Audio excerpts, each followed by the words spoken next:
We know how to tell stories automatically. Very often we start with a character in a place, and then we move to where the problem is, and then we talk about what happened next, and then what happened next, and there was a sequence of events, and this is how they felt about it, and there's a moment of reflection. Like, that's how we tell stories normally to one another. And if in your media work you can tap into that fundamental way that we just tell stories, and I know that stories are often more complicated than what you can tell over a beer to someone, but if you just start in that place, magic may happen. When I work with students and they're struggling with figuring out how to tell a story, the first thing I will say to them is, tell it to me now. Just talk to me now. Or, tonight, go home, have a beer, have 2 beers, and talk to someone about your story, and notice how you tell the story. Before we took pictures, before the written word, before tweeting, we were telling stories to each other in sound. I would just start with that big concept. When thinking about telling a story, focus hard on the sound. If for no other reason, then that's how we've been telling stories to one another for thousands of years. It's elemental. It's fundamental to who we are. One thing that I think not just filmmakers, but everyone, including me, forgets regularly is how central sound is to our experience of the world. When we go travel somewhere, we take lots of pictures and we tell people what a place looked like, but they don't really feel like they're there, and a big part of that is because they didn't experience it the way we did, hearing sound all the time, even when we're not conscious of it.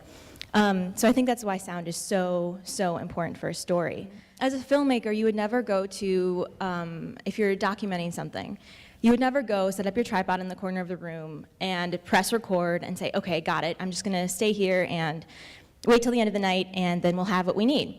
You're getting in there and you're getting in people's faces because you know that you need to get lots of different interesting shots, and you're thinking tight, medium, wide, tight, medium, wide. And audio is the same way. You talked about mic placement, you want to get up close, and you want to get all of the richness and detail that you can in sound. But you also want to get the medium and the wide. So you want to get the sound of a clinking glass, really like that clear sound, and then you also want a sound of a conversation, but then you want a sound of the entire room. And then that gives you lots of options later to do things creatively and pick out certain sounds, layer them as you're mixing things later. I'm very much in favor of using music in telling a story. It's a tool that you can use. Scoring a piece helps with transitions, moving from one scene to another, helps with the passage of time. It can underscore the feeling of something. I always worry, though, that when I put music into a radio piece, that I'm using it as a crutch, that I'm using it as a way for me, because I think music is in some respects like emotional fascism. It like tells you exactly how you're supposed to feel, and you have no say over the matter. The other thing that I also try to suggest to writers as well as people in the mix is don't give us something that's wall to wall that doesn't let the rest of the scene breathe. So in symphonic music, even if it is a violin concerto, you're not going to hear the violin from beginning to end. You know, the orchestra may introduce, then it goes to a solo, then a duet, then maybe the woodwinds, and so there's spaces. And we look at the post-production mix, the multi-track mix the same way. It's like, is it all loud, loud, loud, blah, blah, blah, blah, blah. I mean, if that's what's on screen, obviously we have to support what's on screen. But looking at it from a director's point of view, you have to let your ears relax a minute to get the intimacy so that the next big bang actually has impact.